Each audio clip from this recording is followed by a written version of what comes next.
আমাদের নৌ মুসলিম ভাই যিনি একটা বাসস্থানের জন্য তার একটা ঘরের অত্যন্ত কষ্ট করতেন ঘরের জন্য। আল্লাহ, আমার যেই সকল ভাইরা এই ঘরখানা নির্মাণ করে দিলেন, আল্লাহ তাদেরকে তুমি খাস রহমত নাযিল করিও। আল্লাহ তাআলা মাবুদ সৌদি সহ বিভিন্ন প্রবাসী ভাইরা, আল্লাহ তাদের নিজেদের ঘাম জড়ানো টাকাগুলো দিয়ে আল্লাহ আরেকজন ভাইয়ের পেছনে এমনি ভাবে দাঁড়িয়েছেন, আল্লাহ তাদের পিছনে তুমি রহমত নিয়ে দাঁড়িয়ে যেও ও রব্বুল আলামিন।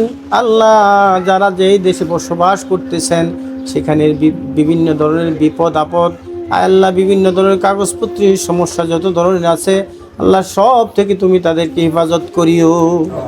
আল্লাহ তাআলা তাদের পিতামাতা ভাই বেরোদর আত্মীয় স্বজন যারা কবরে, মালিক এই দানের উসিলায় তাদেরকে তুমি মাফ করে দিও।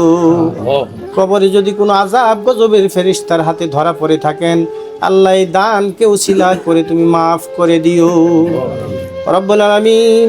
আল্লাহ, এমনিভাবে আপনার আমাদের সামনে যে ভাইয়েরা উপস্থিত হয়েছেন এই দানকে হাতে নিয়ে দাঁড়িয়েছেন, আল্লাহ এমনিভাবে বিপদগ্রস্ত মানুষের সামনে যেন তাদের সামনে যেন হাত বাড়িয়ে আসতে পারে তৌফিক দিও। আল্লাহ তাআলা এমনিভাবে আমরা এই গ্রামবাসী যারা আছি সবার পক্ষ থেকে আল্লাহ তোমার কাছে ওই সকল ভাইদের জন্য খাস করে আল্লাহ দোয়া করতেছি, তাদেরকে তুমি মুজাহিদ হিসাবে কবুল করিও।